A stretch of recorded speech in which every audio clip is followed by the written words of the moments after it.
আপনার এখন per month যদি অন এভারেজ বলি, সেটা আপনার ইনকাম লাস্ট মান্থে আপনি কত ড্র করেছেন বাংলাদেশি টাকায়? লাস্ট মান্থে বাংলাদেশি টাকায় আমি ডলার এসছে 7,000 লাস্ট মান্থে। লাস্ট মান্থে $7,000? হ্যাঁ, লাস্ট মান্থে এটা $7,000 হলে আপনারা যদি 84 দিয়ে গুণ দেন। নামটা একটু বলতে হবে। আসসালামু আলাইকুম, আমি শাওন মীর, আমার বাসা ফরিদপুরে। শাওন মীর, বয়স কত শাওন মীর? আমার বয়স 21 বছর বয়স। শাওন মীর 21 বছর বয়সে প্রতি মাসে বাংলাদেশি টাকায় লাখের উপরে ইনকাম করে। স্টোরিতে যাচ্ছি আমি।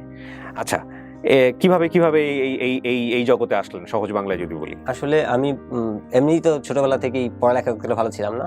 তো যখন আমি এসএসসি পরীক্ষা দিই, তো আমার রেজাল্টটা সায়েন্সে ছিলাম, সায়েন্স থেকে রেজাল্টটা তো একটা ভালো ছিল না। তো ভালো না থাকায় তো যখন রেজাল্ট পাই, রেজাল্ট পাওয়ার পর আমি কোন কলেজে যাব একটা দুটানায় পড়ে গেলাম। তো আমি একটা বেসরকারি কলেজে ভর্তি হলাম। আমার ইচ্ছা ছিল ডিপ্লোমা ইঞ্জিনিয়ারিং করবো। সো তারপরে দেখা গেল যে আমি ভর্তি হওয়ার পরে আমি সরকারি একটা কলেজে চান্স পাই, রাজবাড়ী সরকারি পলিটেকনিক্যাল স্টুডেন্ট কলেজ।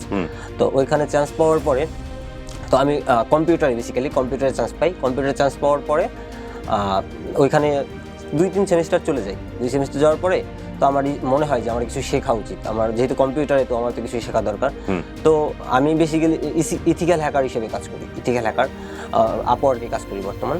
সো আমার এই হ্যাকিং বা ইথিক্যাল জিনিসটা আসে হলো ফেসবুক হ্যাকিং থেকে। মানে অ্যাকচুয়ালি আমার ইচ্ছা ছিল কেমন, আমার ফ্রেন্ডরা একদিন আমার একটা আইডি নষ্ট করে দিয়েছিল ক্লাসে যখন পড়ি আমি। আমার একটা আইডি নষ্ট করে দিয়েছে, তো তার সাথে আমার কথা কাটাকাটি লাগছে যে আসলে তুমি আমার অ্যাকাউন্টটা কেন নষ্ট করলে। সো অ্যাকাউন্টটা নষ্ট কেন করলা, এই নিয়ে আমার একটা ওটার উপরে ঝোঁক চলে আসছে। তো ঝোঁক আসাতে আমি মানে ফেসবুক হ্যাকিং তখন আমি বুঝতাম মানে ইথিক্যাল হ্যাকার মানেই যে একজন শুধু ফেসবুক হ্যাক করবে, আর কিছু না।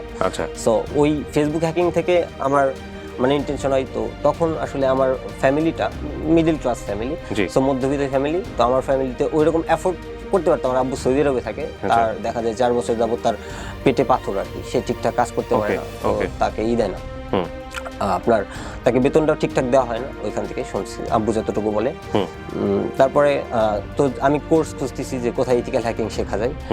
ইথিক্যাল হ্যাকিং শেখা যায় তো যেখানেই দেখি 10,000, 12,000, 15,000 টাকা। তখন আমার আসলে ওই রকম এফোর্ট ছিল না যে আমি 10,000, 20,000 টাকা দিয়ে ওই কোর্সটা করব। তো এমনি ঘাটতে একদিন ইশিখন.com এর কোর্স আসে, যে ইথিক্যাল হ্যাকিং এর কোর্স। তো আমি ওইখান থেকে আসলে কোর্স ভর্তি হয়ে এনরোল করি। তখন 2200 টাকা ছিল। তো আমি এনরোল করার পরে তো আমাদের ট্রেনার ছিল মোহাম্মদ রোহেল, তিনি ট্রেনার ছিল। তো তার কাছ থেকে শিখি। তো দেখা যায় 19-এর প্রথম দিকে, তখন আমি 5th সেমিস্টারে মেবি পড়ি। তো তখন থেকে ওনার কাছে 3 মাসের কোর্স ছিল। শেখার পরে নিজে প্র্যাকটিস করার মাঝখানে এথিক্যাল হ্যাকিং শিখতে গিয়ে কি শিখলেন ওখানে? আসলে ইথিক্যাল বিষয়টা বুঝলাম। শুধু ফেসবুক না, তখন আমার ফেসবুকের উপর যে ঝোঁকটা ছিল চলে গেছে। আসলে ফেসবুক হ্যাকিং আসলে হ্যাকিং না, এটা অনেক বড় বিষয়। যে ইথিক্যাল বিষয় মানে মানুষের সিকিউরিটি, নিরাপত্তার যে বিষয়টা, সেটা আসলে ভিতরে আস্তে আস্তে আসে। তো আসার পরে দেখা যায় যে 1.5-2 বছর পরে যখন আমি ডিপ্লোমা শেষ হয়ে গেছে, ডিপ্লোমা প্রায় শেষ লাস্টের দিকে, তো তখন আমি মানে বাসার বড় ছেলে যেহেতু আমি, আমরা 2 ভাই 1 বোন। তো আমি দেখা যায় ডিপ্লোমা শেষের দিকে অনেকবার অনেক ট্রাই করি চাকরির জন্য। এখানে সিভি দিচ্ছি, আমার ডিপ্লোমা প্রায় শেষ, অনেক ট্রাই করি, এখানে চাকরির জন্য দিচ্ছি। তো লোক নেই যেহেতু, চাকরি হচ্ছে না, এটা হলো সবচেয়ে বড় বিষয়। তো সিভি দিচ্ছি, হচ্ছে না। তারপরে একদিন চিন্তা করলাম, একটা ফ্রেন্ড দেখলাম, মারুফ ভাই, ছোট ভাই আমাদের আর কি, মারুফ ভাই দেখি উনি মানে আপওয়ার্কে কাজ করতেছে, উনি ওই শিখনের স্টুডেন্ট। তো আমি আবার চিন্তা করলাম যে আপওয়ার্কে যেহেতু, তো ট্রাই করি। তো আমার যে ট্রেনার ছিল মোহাম্মদ রোহেল, তিনি আমাকে প্রচুর হেল্প করছে। তার হেল্পের জন্যই আজকে আমি এইখানে বসা। তো তাকে আমি বললাম যে স্যার, ভাইয়া বলি আমি তাকে, ভাইয়া যে আমি তো এরকম আর্ন করতে যাচ্ছি, তো কি করা যায়? উনি আপওয়ার্কে আছে, বললো যে আচ্ছা ঠিক আছে, তাহলে আপনি কালকে মিটে আসেন, আমি আপনার আপওয়ার্কে একটা অ্যাকাউন্ট খুলে দিই। সো ভাইয়া আমাকে হাত দিয়ে অ্যাকাউন্ট খুলে দিল। তো লাক এতই ভালো ছিল যে আমি জানতাম না যে আপওয়ার্ক আসলে কি, আসলে কিভাবে কাজ করে, কিভাবে আর্ন করে। আমি তো কাজ শিখছি আগে, আমি তো স্কিল নিয়ে গেছি। যাওয়ার পরে তো কাজটা ভাইয়া দেখাই দিল। তার 2 দিন পরে আমি একটা বায়ারের নক পাই। বায়ার নক মানে আমাকে ইনভাইট করে। তো তার যে কম্পিউটার যে সার্ভার ছিল, সার্ভার পুরো ডিস্ট্রয় হয়ে গেছিল, মানে পুরো সার্ভারই নষ্ট হয়ে গেছিল। তো সে আমাকে নক দেয়। তো সে আমাকে বলে যে লাইভে তার সাথে কথা বলতে হবে। তো আমি ইংলিশে আগাগোড়াই ভালো না, আমি এমনি ভালো স্টুডেন্ট ছিলাম না। সো আমার ভয় লাগতেছে যে কিভাবে আমি যাব। তো আমি ভাইয়াকে ফোন দিলাম, ভাইয়া এই ভয় পাচ্ছি, বলে যে না আমি কিছু জানি না, মানে সে আমাকে যেতে বলতেছে, তো আমি যা সাহস করে কথা বলি। তো আমি গেছি, যাওয়ার পর যেভাবেও ক্লায়েন্টকে কনভিন্স করে ফেলছি। কনভিন্স করার পরে ওইটা আমার ফার্স্ট জব। তো আমি খুবই ভয় পাচ্ছিলাম যে আসলে ক্লায়েন্টের সাথে আমি কীভাবে এটা করবো। তো ক্লায়েন্টের সাথে কনভিন্স হওয়ার পর ক্লায়েন্ট যখন কনভিন্স হলো তো সে আমার $15 প্রতি ঘন্টায় দিত। প্রতি ঘন্টায় $15 তখন করা আর কি। এখন $50 পার হাওয়ার কাজ করি। ওরে বাপ! তখন 15 ঘন্টা আর কি $15 আমার পার হাওয়ার দিবে। তো আমি 2 ঘন্টা কাজ করেছিলাম। তো ভাই আমাকে হেল্প করে। রিমোটলি কি করা সম্ভব একটা সার্ভার টিম? আসলে বেসিক্যালি তখন আমরা জুমে গেছিলাম ক্লাসে, জুমে গেছিলাম। না আমি মানে জুমে গেছেন, কিন্তু যখন আপনি ওনার সার্ভার নিয়ে কাজ করতেছেন তখন কি রিমোটলি করা সম্ভব? টিম ভিউয়ার দিয়ে করা যায়। টিম ভিউয়ার দিয়ে করা যায় এত কিছু? হ্যাঁ, টিম ভিউয়ার দিয়ে তার কম্পিউটার আমাদের কন্ট্রোলে থাকে। ওকে, তারপর? তো আমরা টিম ভিউয়ার নিয়ে আমাকে ভাইয়া হেল্প করলো। আমিও আসলে ওইরকম ওনার সাথে কথা বলতে পারতেছিলাম না তখন, কারণ আমি তো ভয় পাচ্ছিলাম যে ইংলিশে কিভাবে তার সাথে আমি কেন বলবো। আমি তখন ইংলিশ ভালো কিছুই পারি না, মোটামুটি কিছুই পারি না। তো ভাই আমাকে হেল্প করলো। প্রথম জবটা তো তার ডাটা রিকভার করছিলাম প্রায় 200 থেকে 250 জিবি তার ডাটা রিকভার করছিলাম। 200 থেকে 250 জিবি? হ্যাঁ, তার 200 থেকে 250 জিবি ডাটা রিকভার করছিলাম। রিকভার করাই দেওয়ার পরে সেটা আমার প্রথম কাজ ছিল। তো তারপরে আরেকটা কাজ আসছিল। তো আমি তখনও ভয় পেতাম যে আসলে কিভাবে আমি ক্লায়েন্টের সাথে কথা বলবো। আমার আসলে ভয় জিনিসটা ভিতর থেকে যাচ্ছিল না। জি। তো ওইভাবে ওইখান থেকে আরেকটা কাজ পেলাম $50, ওটা ফিক্স ছিল। তো ওইটা শেষ করলাম।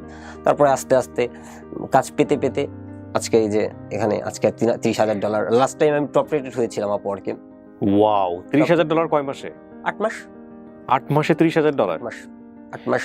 আপনি কি সব এই এথিক্যাল হ্যাকিং এর উপরই কাজ করেন? আমি ethical hacker and security specialist on Upwork.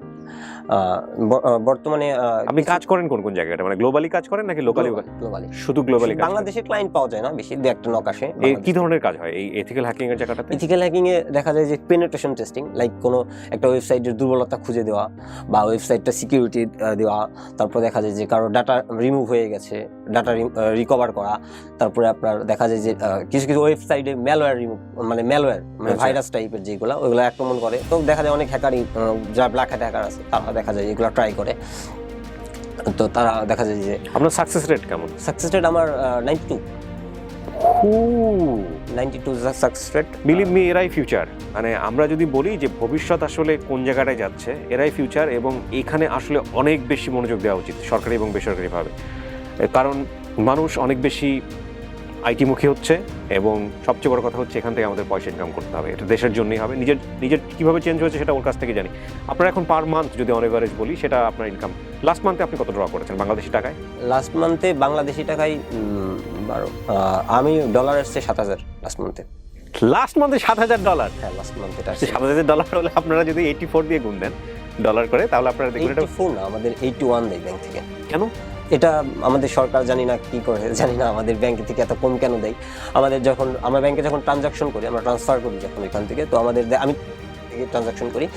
So তারা দেখা যায় 81 দেয়। 81 এর নিচে আসে না, তবে 81 82 তার উপরে আমাদের দেয় না। এটা তো আমার কাছে খুব স্ট্রেঞ্জ মনে হলো, খুবই স্ট্রেঞ্জ। আমি ব্যাংকের নামটা এখানে মিউট রাখছি, কিন্তু এখানে একটা কথা আছে, সেটা হলো যে আপনার কি পেমেন্ট পেতে দেরি হয়? এই যে ব্যাংকের কথা আপনি বললেন, আসলে পেমেন্ট পেতে কি ওরা ওইখান থেকে ওদের প্রসেস আছে কিছু, ওদের প্রসেস বলতে কি ওরা পাঠাবে। ওরা পাঠানোর পরে বাংলাদেশে কয়দিন লাগে? 2 দিন। আপনি শিখলেন কয় মাস ই শিখন থেকে? আমি শিখছি ই শিখন থেকে 3 মাস। 3 মাস। আপনার শিখতে কয় টাকা খরচ হয়েছে? 2200 টাকা। 2200 টাকা। আপনি শেখার পরে আপনি কাজ করছেন কতদিন যাবত? কাজ করছি তো শেখার পর থেকে কাজ শুরু। শেখার পর থেকে 8 মাস যাবত। 8 মাসে যদি আপনার এই লাস্ট মান্থে যদি $6,000-7,000 ড্র হয়ে থাকে, তাহলে এটা তো ফিউচার। মাত্র 21 বছর বয়স, এটা খুব অসম্ভব না যে এরকম ছেলেমেয়েরা কিছুদিন পরে দেখা যাবে নিজের টাকায় ইনকাম করে গাড়ি করেছে, বাড়ি করেছে। And it is very much possible. তো প্ল্যান কি? টাকা পয়সাতে কি করতেছেন? প্ল্যান এখন তেমন কিছু। ফ্যামিলিকে সাপোর্ট করছেন? ফ্যামিলিকে দিচ্ছি, ফ্যামিলিকে তো দিতেই হচ্ছে, কারণ এখন আব্বুর তো দেখা যায় 4 মাস পর একদিন বেতন দেয় আর বেতন দেয় না। মানে পুরো ফ্যামিলিটা আপনি সাপোর্ট করছেন? আমি এখন সাপোর্ট দিচ্ছি। কয় ভাই বোন আপনারা? আমরা 2 ভাই 1 বোন। মানে আপনি পুরো ফ্যামিলি ধরে রেখেছেন? হ্যাঁ, এখন আপাতত আমি আছি 1 বছর যাবত যা দেখতেছি সব আমি।